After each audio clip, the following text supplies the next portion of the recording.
민수기 30장. 모세는 이스라엘 자손 각 지파 우두머리들에게 말하였다. 이것은 주님께서 명하신 것입니다. 남자가 나 주에게 서원하였거나 맹세하여 스스로를 자제하기로 서약하였으면 그는 자기가 한 말을 어겨서는 안 된다. 그는 입으로 한 말을 다 지켜야 한다.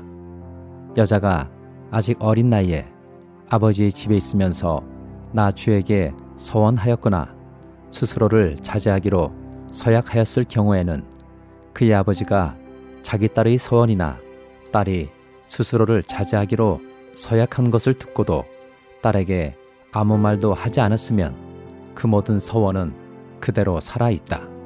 그가 한 서원과 스스로를 자제하기로 한 서약은 모두 그대로 성립된다. 그러나 딸이 스스로를 자제하기로 한 모든 서약과 서원을 아버지가 듣고서 그 날로 말렸으면 그것은 성립되지 않는다. 아버지가 딸의 서원을 말렸기 때문에 나주는 그 딸에게 책임을 묻지 않는다. 그러나 여자가 결혼한 다음에 서원하였거나 급하게 입술을 놀려 스스로를 자제하기로 경솔하게 선언하였을 때에는 그의 남편이 그것을 듣고서 들은 그날로 아내에게 아무 말도 하지 않았으면 그 서원은 그대로 살아있다. 그가 한 서원과 스스로를 자제하기로 한 그 서약이 그대로 성립된다. 그러나 그의 남편이 그것을 들은 그날로 아내를 말렸으면 그의 아내가 스스로 한 서원과 자신을 자제하기로 입술로 경솔하게 선언한 것은 무효가 된다. 나주는 그 여자에게 책임을 묻지 않는다. 과부나 이혼당한 여자가 서원한 것, 곧 자신을 자제하기로 한 모든 서약은 그대로 그 여자에게 적용된다. 남편의 집에서 같이 살면서 서원하거나 자신을 자제하기로 맹세하고 서약하였을 때에는 그의 남편이 그것을 듣고도 그 아내에게 아무 말도 하지 않았고 아내를 말리지 않았으면 그 모든 서원은 그대로 살아있다. 그가 한 서원과 자신을 자제하기로 한 서약은 모두 그대로 성립된다. 그러나 그의 남편이 듣는 그날로 그것들을 파기하면 그 아내의 입술에서 나온 서원과 서약은 아무것도 성립되지 않는다. 그의 남편이 이렇게 파기하면 나주는 그 여자에게 책임을 묻지 않는다. 그의 남편은 그의 아내가 한 어떤 서원이나 자신을 부인하고 자제하기로 한 어떤 서약의 맹세라도 성립시키거나 파기할 수 있다.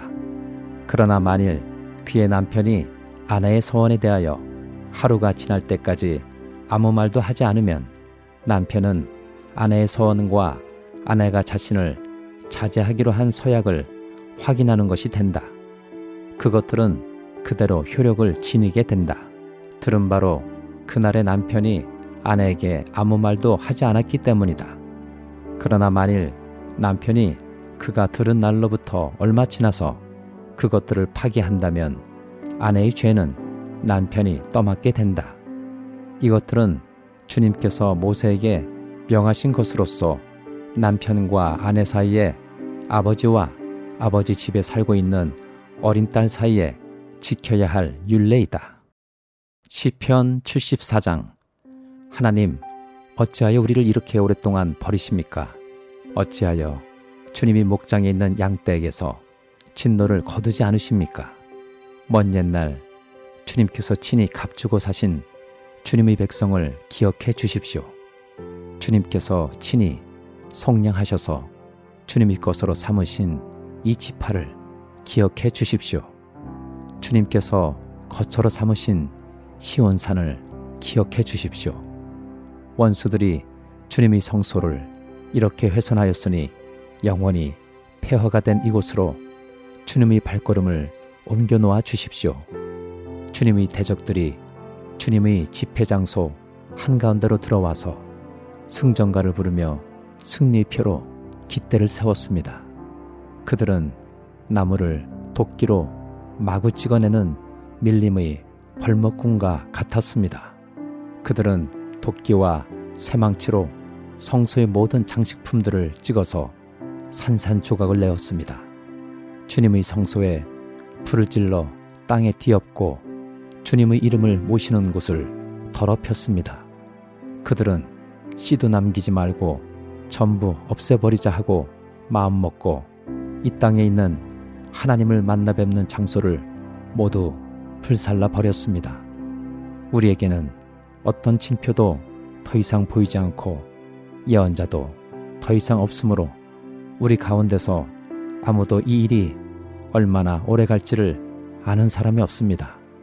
하나님, 우리를 모욕하는 저 대적자를 언제까지 그대로 두시렵니까? 주님의 이름을 모독하는 저 원수를 언제까지 그대로 두시렵니까? 어찌하여 주님께서 주님의 손, 곧 오른손을 거두십니까? 주님의 품에서 빼시고 그들을 멸하십시오. 하나님은 옛적부터 나의 왕이시며 이 땅에서 구원을 이루시는 분이십니다. 주님께서는 주님의 능력으로 바다를 가르시고 물에 있는 탄인들의 머리를 깨뜨려 부수셨으며 리오야단의 머리를 짓부수셔서 사막에 사는 짐승들에게 먹이를 주셨으며 샘을 터뜨리셔서 개울을 만드시는가 하면 유유히 흐르는 강을 메마르게 하셨습니다. 낮도 주님의 것이요 밤도 주님의 것입니다. 주님께서 달과 해를 제자리에 두셨습니다. 주님께서 땅의 모든 경계를 정하시고 여름과 겨울도 만드셨습니다. 주님, 원수가 주님을 비난하고 어리석은 백성이 주님의 이름을 모욕하였습니다. 이 일을 기억하여 주십시오. 주님께서 맷비둘기 같은 주님의 백성의 목숨을 들짐승에게 내주지 마시고 가련한 백성의 생명을 영원히 잊어버리지 마십시오. 땅의 그늘진 곳마다 구석구석 폭력배의 소굴입니다. 주님께서 세워주신 언약을 기억하여 주십시오. 억눌린 자가 수치를 당하고 물러가지 않게 해주십시오. 가련하고 가난한 사람이 주님의 이름을 찬송하게 해주십시오. 하나님, 일어나십시오. 주님의 소송을 이기십시오. 날마다 주님을 모욕하는 어리석은 자들을 버려두지 마십시오. 주님께 항거에서 일어서는 자들의 소란한 소리가 끊임없이 높아만 가니 주님의 대적자들이 저 소리를 부디 잊지 마십시오. 이사야 22장. 이것은 환상골짜기를 두고 하신 엄한 경고의 말씀이다. 너희가 무슨 변을 당하였기에 모두 지붕에 올라가 있느냐? 폭동으로 가득 찬 성읍, 시끄러움과 소동으로 가득 찬 도성아, 이번 전쟁에 죽은 사람들은 칼을 맞아 죽은 것도 아니고 싸우다가 죽은 것도 아니다. 너희 지도자들은 다 도망치기에 바빴고 활도 한 번 쏘아보지 못하고 사로잡혔다. 사로잡힌 너희들도 아직 적군이 멀리 있는데도 질의 겁을 먹고 도망가다가 붙잡혀서 포로가 되었다. 그러므로 내가 통곡한다. 다들 비켜라. 혼자서 통곡할 터이니 나를 내버려 두어라. 내 딸, 내 백성이 망하였다고 나를 위로하려고 애쓰지 말아라. 주 만군의 하나님께서 친히 환상골짜기에 혼란과 학대와 소란을 일으키시는 날을 이르게 하셨다. 성벽이 헐리고 살려달라고 아우성치는 소리가 산에까지 사무쳤다. 엘람 군대는 화살통을 메고 왔고 기마대와 병거대가 그들과 함께 왔으며 기르 군대는 방패를 들고 왔다. 너의 기름진 골짜기들은 병거부대의 주둔지가 되었고 예루살렘 성문 앞 광장은 기마부대의 주둔지가 되었다. 유다의 방어선이 뚫렸다. 그때에 너희는 수풀궁에 있는 무기를 꺼내어 오고 다윗성에 뚫린 곳이 많은 것을 보았고 아랫못에는 물을 저장하였다. 예루살렘에 있는 집의 수를 세어보고는 더러는 허물어다가 뚫린 성벽을 막았다. 또한 옛못에 물을 대려고 두 성벽 사이에 저수지를 만들기도 하였다. 그러나 너희는 일이 이렇게 되도록 하신 분을 의지하지 않고 이 일을 옛적부터 계획하신 분에게는 관심도 없었다.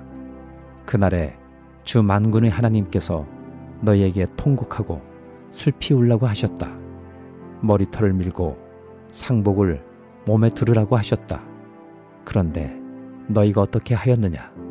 너희는 오히려 흥청망청 소를 잡고 양을 잡고 고기를 먹고 포도주를 마시며 내일 죽을 것이니 오늘은 먹고 마시자 하였다. 그래서 만군의 주님께서 나의 귀에 대고 말씀하셨다. 이 죄는 너희가 죽기까지 용서받지 못한다. 주 만군의 하나님께서 이렇게 말씀하셨다. 주 만군의 하나님께서 이렇게 말씀하신다. 너는 궁중의 일을 책임진 총책임자 셈나에게 가서 나의 말을 전하여라. 내가 이곳과 무슨 상관이 있기에, 이곳에 누가 있기에 여기에다 너의 무덤을 팠느냐? 높은 곳에 무덤을 파는 자야, 바위에 누울 자리를 쪼아내는 자야. 그렇다. 너는 권세가 있는 자다. 그러나 주님께서 너를 단단히 묶어서 너를 세차게 내던지신다. 너를 공처럼 둥글게 말아서 넓고 아득한 땅으로 끌려버리신다. 내가 거기에서 죽을 것이다. 내가 자랑하던 그 화려한 병거들 옆에서 내가 죽을 것이다. 그리하여 너는 너의 상전의 집에 수치거리가 될 것이다. 내가 너를 너의 관직에서 쫓아내겠다. 그가 너를 그 높은 자리에서 끌어내릴 것이다. 그 날이 오면 내가 hil기야의 아들인 나의 종 엘리야김을 불러서 너의 관복을 그에게 입히고 너의 띠를 그에게 띠게 하고 너의 권력을 그의 손에 맡길 것이니 그가 예루살렘에 사는 사람들과 유다 집안의 아버지가 될 것이다. 내가 또 다윗 집의 열쇠를 그의 어깨에 둘 것이니 그가 열면 닫을 자가 없고 그가 닫으면 열 자가 없을 것이다. 단단한 곳에 잘 박힌 목같이 내가 그를 견고하게 하겠으니 그가 가문의 영예를 빛낼 것이다. 그의 가문의 영광이 그에게 걸릴 것이다. 종지에서 항아리에 이르기까지 모든 작은 그릇들과 같은 그 자손과 족속의 영광이 모두 그에게 걸릴 것이다. 만군의 주님의 말씀이다. 그날이 오면 단단한 곳에 잘 박힌 못이 삭아서 부러져 떨어질 것이니 그 위에 걸어둔 것들이 산산조각이 날 것이다. 이것은 주님께서 하신 말씀이다. 베드로후서 3장. 사랑하는 여러분, 나는 여러분에게 이 두 번째 편지를 쓰고 있습니다. 두 편지로 나는 여러분의 기억을 되살려서 여러분의 순수한 마음을 일깨우려고 합니다. 그렇게 해서 거룩한 예언자들이 이미 예언한 말씀과 주님이신 구주께서 여러분이 사도들을 시켜서 주신 계명을 여러분의 기억 속에 되살리려는 것입니다. 여러분이 무엇보다 먼저 알아야 할 것은 이것입니다. 마지막 때에 조롱하는 자들이 나타나서 자기들의 욕망대로 살면서 여러분을 조롱하여 이렇게 말할 것입니다. 그리스도가 다시 오신다는 약속은 어디 갔느냐? 조상들이 잠든 아래로 만물은 창조 때부터 그러하였듯이 그냥 그대로다.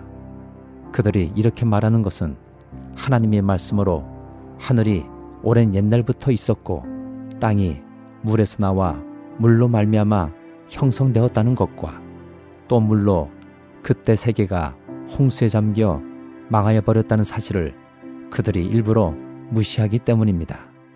그러나 지금 있는 하늘과 땅도 불사르기 위하여 그 동일한 말씀으로 보존되고 있으며 경건하지 못한 자들이 심판을 받아 멸망을 당할 날까지 유지됩니다.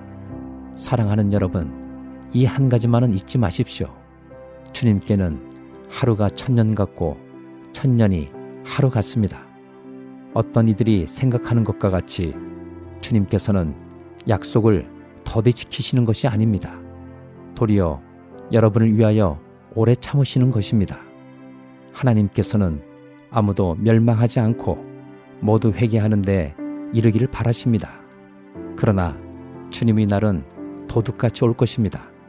그날에 하늘은 요란한 소리를 내면서 사라지고 원소들은 불에 녹아버리고 땅과 그 안에 있는 모든 일은 드러날 것입니다. 이렇게 모든 것이 녹아버릴 터인데 여러분은 어떠한 사람이 되어야 하겠습니까? 여러분은 거룩한 행실과 경건한 삶 속에서 하나님의 날이 오기를 기다리고 그 날을 앞당기도록 하여야 하지 않겠습니까?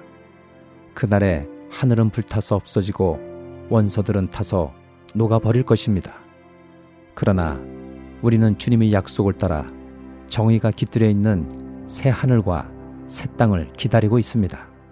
사랑하는 여러분, 여러분이 이것을 기다리고 있으니 티도 없고 흠도 없는 사람으로 아무 탈이 없이 하나님 앞에 나타날 수 있도록 힘쓰십시오. 그리고 우리 주님의 오래 참으심이 구원을 위한 것이라고 생각하십시오. 그것은 우리 사랑하는 형제 바울이 자기가 받은 지혜를 따라서 여러분에게 편지한 바와 같습니다. 바울은 모든 편지에서 이런 것을 두고 말하고 있는데 그 가운데는 알기 어려운 것이 덜어 있어서 무식하거나 믿음이 굳세지 못한 사람은 다른 성경을 잘못 해석하듯이 그것을 잘못 해석해서 마침내 스스로 파멸에 이르고 말 것입니다. 그러므로 사랑하는 여러분, 여러분은 이 사실을 미리 알고 불의한 자들의 유혹에 휩쓸려서 자기의 확신을 잃는 일이 없도록 주의하십시오. 우리 주님이시며 구주이신 그리스도 예수에 대한 지식과 그의 은혜 안에서 자라십시오. 이제도 영원한 날까지도 영광이 주님께 있기를 빕니다. 아멘.